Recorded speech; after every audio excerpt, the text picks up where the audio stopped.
You don't have to scream, you don't have to fight, and you don't have to beg.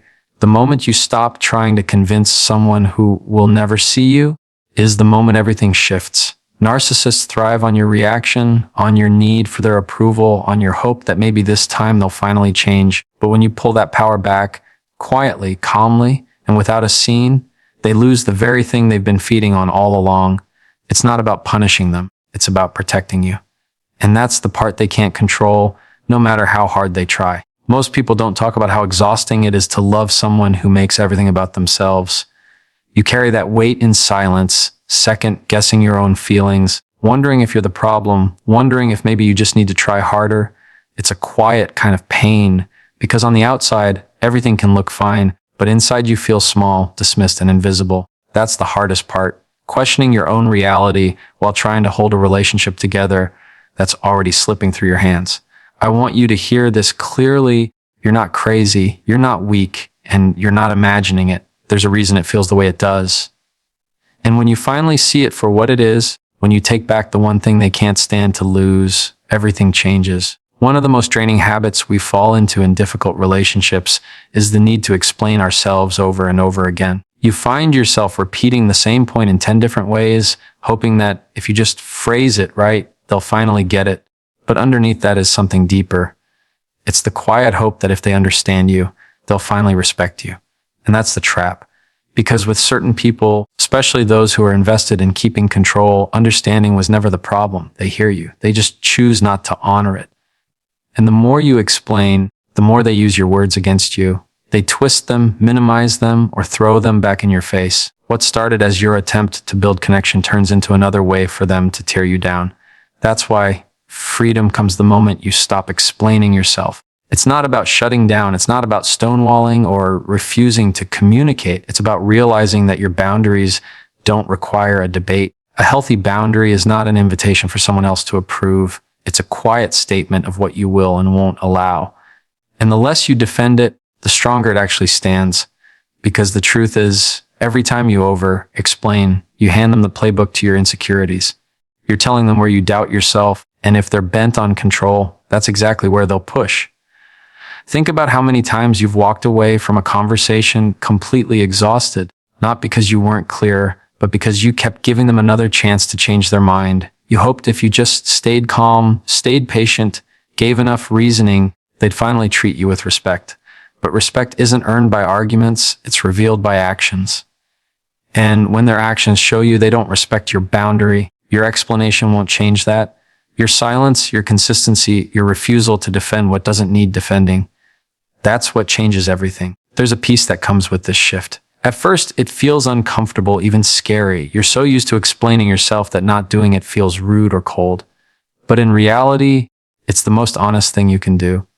It's standing in the quiet strength of your own worth. It's saying, I don't need you to agree with me for this to be true. That kind of calm clarity is something no one can take from you. It removes the tug of war completely because you're no longer pulling on the same rope. The freedom is not that they suddenly start respecting you.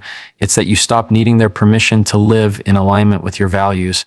You stop chasing their understanding as proof that you're valid. And once you feel that, once you taste how light it is to hold your ground without defending it, you'll wonder why you ever gave away that power in the first place. One of the hardest lessons to learn in a toxic or one-sided relationship is that not every fight deserves your energy. When someone is baiting you, poking at your patience, or twisting your words, everything in you wants to defend yourself. You want to be heard, to clear your name, to finally win an argument that feels like it's been running in circles for years. But here's the truth: when you raise your voice, you lose your peace, and that's exactly what they want. The louder you get, the easier it is for them to point back and say, see, you're the problem. And in that moment, your pain gets overshadowed by your reaction. That's how they keep control. Walking away without raising your voice is not weakness. It's not surrender. It's strength that comes from knowing you no longer need to wrestle for validation.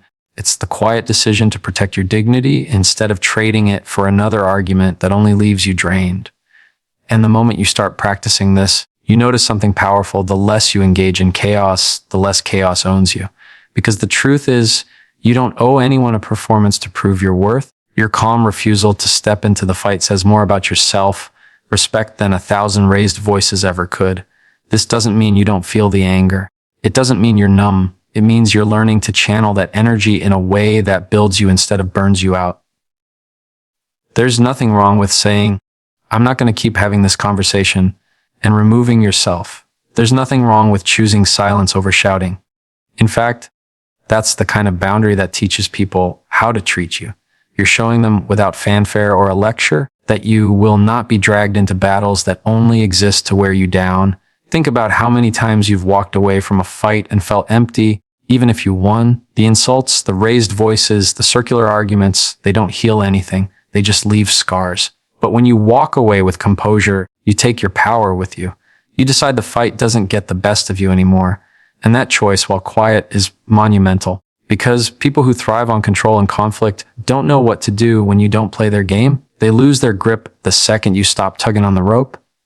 At first, this shift feels unnatural. You'll want to explain yourself to get the last word to prove your point. But over time, you start to realize how freeing it is to let go of that need. You start to notice that your peace matters more than being right in someone else's eyes. And the moment you realize that your relationships change because you change, you're no longer fueled by proving yourself to someone committed to misunderstanding you. You're fueled by the quiet confidence that you can walk away without raising your voice and still be fully in control of yourself. That's strength they can't take from you. One of the hardest things to accept in a broken relationship is that the apology you're waiting for may never come. You've carried the hurt, the betrayal, the dismissal of your feelings, and you've told yourself that if they would just own it, if they would just look you in the eye and say, I'm sorry, then maybe you could finally let go. But here's the painful truth. Some people will never apologize, not because you don't deserve it, but because admitting fault would cost them more than they're willing to pay. And the longer you wait for them to give you closure, the more power you hand over to someone who's already shown you they won't protect your heart. Needing their apology is really about wanting recognition. You want them to see how deeply they hurt you, to validate that your pain is real, to acknowledge that you didn't imagine it. That's what makes it so hard. You're not just waiting on words, you're waiting on healing. But healing doesn't come from their mouth. It comes from your decision to stop putting your freedom in their hands. Because if you make their apology the condition for your peace, you may spend years circling the same wound, never moving forward, always waiting for something that was never in their character to give. So how do you stop needing it? You start by telling yourself the truth they won't say. You acknowledge the harm for what it was without softening it, without excusing it. You say to yourself, that was wrong. I didn't deserve that. And when you do, you're no longer waiting for their words to validate your reality. You're validating it yourself. That's where your power starts to come back. You replace the craving for their apology with the clarity of your own voice. And then slowly you grieve, because part of releasing the need for their apology is grieving the fact that it won't happen. Grieving the fact that they're not the person you hoped they were. Grieving the fact that fairness isn't coming the way you imagined. That grief is heavy, but it's also honest. And honest grief is what opens the door to real healing. When you finally stop waiting, you start living. You stop checking the mailbox of their approval for a letter that isn't coming, and you start writing your own ending to the story. You take back your nights, your peace, your sense of self. You realize that the apology you've been longing for isn't a sentence they can give. It's a sentence you can speak to yourself. I deserve better. I'm moving forward. The freedom doesn't come from hearing them admit what they did. The freedom comes from no longer needing them to. And once you step into that, you realize something powerful. The apology you thought would set you free has already been replaced by your own decision to set yourself free. That's where the healing begins. Power struggles in relationships almost never look like power struggles on the surface. They usually show up as the same argument on repeat, the same tug of war over who's right, who's heard, who gets the last word. You walk away drained, frustrated, and wondering why nothing ever changes. It feels like if you don't defend yourself, you'll be erased. If you don't push back, you'll be taken advantage of. So you keep pulling on the rope, hoping that this time they'll finally let go. But the truth is, the more you pull, the tighter their grip gets. And the harder they pull, the more you lose yourself in the fight. The quiet choice that ends the power struggle isn't about winning. It's about stepping out of the game altogether. It's the decision to stop trying to control what you cannot control.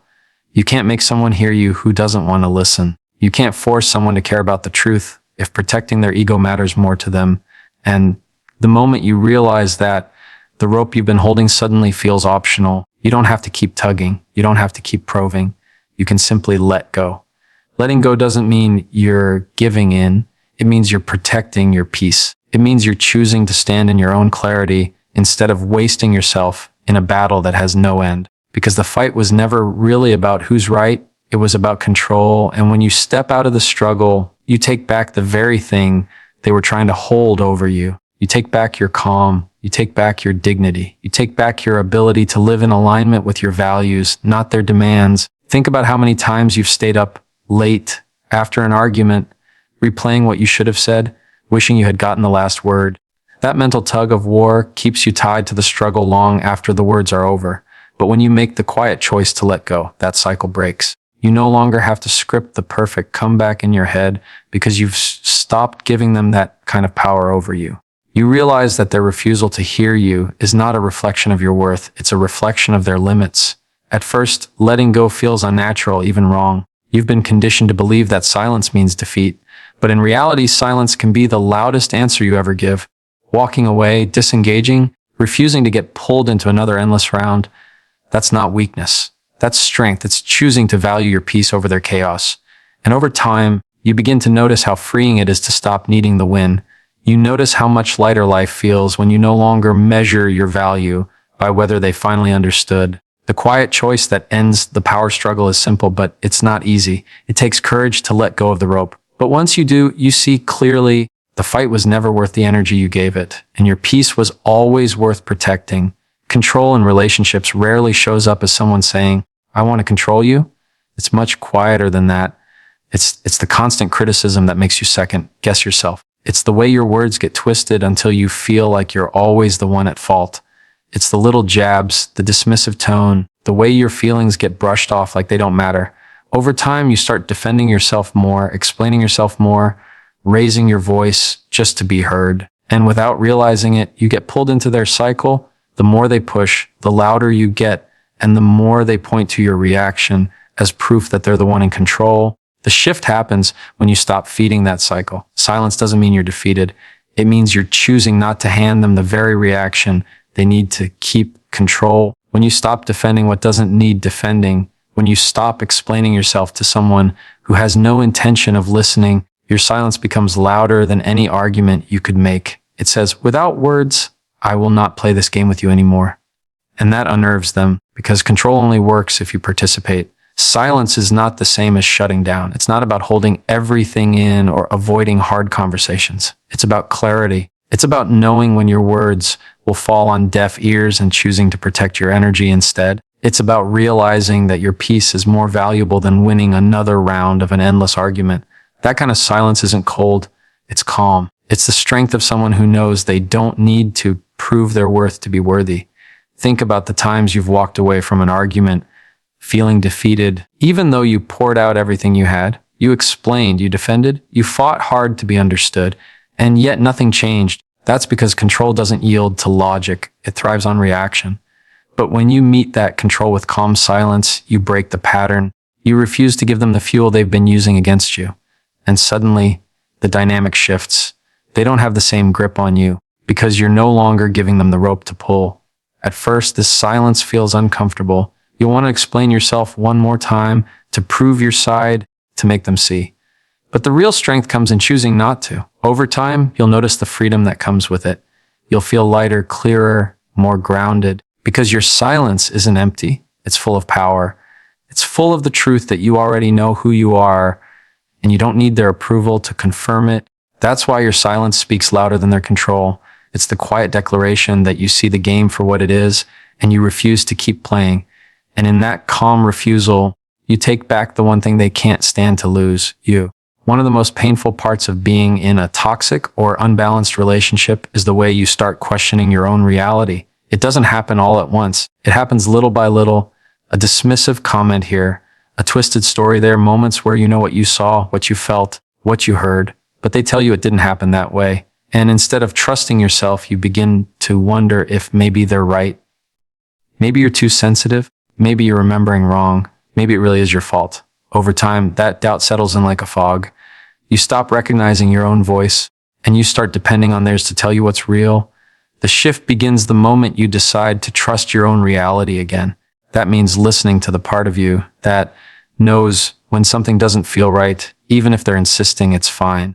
It means paying attention to your body's reaction, the knot in your stomach, the tightness in your chest that tells you the truth long before your mind catches up. When you trust those signals, you start reclaiming pieces of yourself that you've been handing over one argument at a time. This isn't about making them the villain in your story. It's about recognizing that your reality matters just as much as anyone else's. If you saw it, if you felt it, if you experienced it, it's real to you. And when you honor that, you stop living in the exhausting loop of trying to convince someone who doesn't want to be convinced. You start living in alignment with your own clarity instead of their denial. Think about how many times you've left a conversation feeling smaller than when it started. You went in with a clear memory, a clear feeling, and by the end, you were apologizing for something you didn't even do. That's the erosion of your reality. But when you begin to anchor yourself in what you know is true, that cycle breaks. You no longer bend every thought to fit their version of the story. You stand in yours calmly and steadily, even if they never agree with it. At first, this feels shaky. You'll want to double check yourself, to question if you're being unfair, to wonder if you're imagining things. That's normal. It takes time to rebuild trust with yourself. But every time you choose your own reality over their denial, you grow stronger.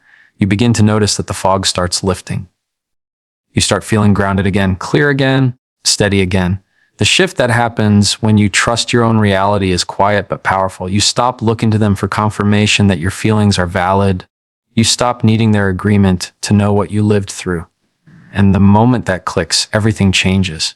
You realize you don't need their permission to stand in your truth. You only need your own. And that kind of trust in yourself, is something no one can take away from you. Being the peacemaker sounds noble on the surface. You're the one who smooths things over, who keeps the arguments from getting out of control, who makes sure everyone is okay. But what it often means in practice is that you carry the weight of everyone else's emotions while ignoring your own.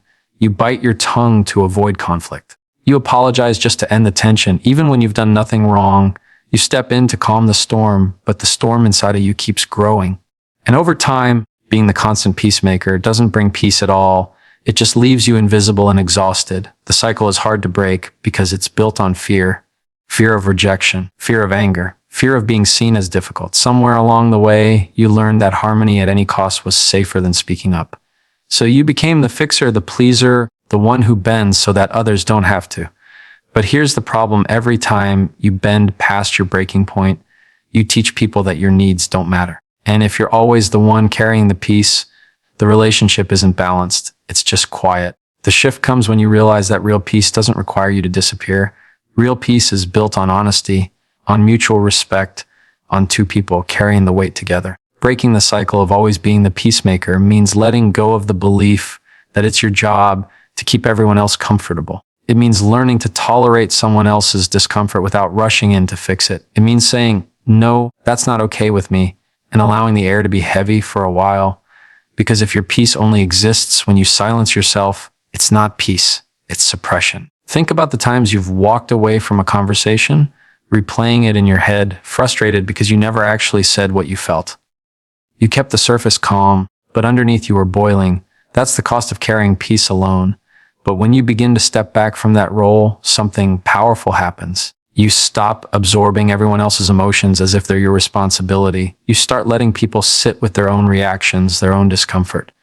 And in that space, you start hearing your own voice again. At first, this will feel unnatural. You'll feel guilty. You'll feel like you're letting people down. But over time, you'll realize you're not destroying peace. You're creating a healthier version of it. You're showing others that your needs matter too, that conflict can exist without destroying connection, that real relationships can handle truth without you having to cushion it every time. Breaking the cycle of always being the peacemaker is not about becoming cold or uncaring. It's about becoming whole. It's about finding the courage to let go of a role that was never meant to define you. And as you step out of that cycle, you'll see that peace doesn't just live in the absence of conflict. It lives in the presence of honesty. And that's the kind of peace that actually lasts. One of the most exhausting things you can do in a relationship is spend your energy defending your worth. You find yourself constantly explaining why you deserve respect, why your feelings are valid, why your needs matter. You bring proof, examples, even apologies you didn't owe, just to try and convince someone that you're not too much or not enough. And at the end of the conversation, you still feel small. That's the trap. You keep fighting to prove something that never needed defending in the first place. The truth is, your worth doesn't live in someone else's opinion of you. It doesn't rise when they praise you or fall when they criticize you. But when you tie your value to their recognition, you hand them control of your peace. Every dismissive comment cuts deeper. Every overlooked need feels like a verdict against your identity. And so you argue, you explain, you defend, hoping that if you can just get them to see it, you'll finally feel secure. But all it does is drain you, because people who truly value you don't need a debate to respect you. The peace begins when you stop defending your worth and start standing in it. That means no longer offering up explanations to someone who's already decided not to hear them. It means no longer giving your voice away to prove something that was true from the start. It's the quiet confidence of saying, this is who I am. This is what I need. This is what I will and won't allow. And then letting your actions, not your arguments, do the rest of the talking. Think about how many conversations you've had where you left feeling like you had to shrink yourself just to keep the peace. You bent your needs into something smaller, more palatable, more acceptable, hoping they'd meet you halfway. But that halfway point kept moving, didn't it? That's because defending your worth to someone who benefits from you doubting it is a game you'll never win. The moment you step out of that game, you reclaim something bigger than validation. You reclaim yourself. At first, this shift feels uncomfortable. You'll want to jump back in to clarify, to explain, to soften your truth so it won't sting.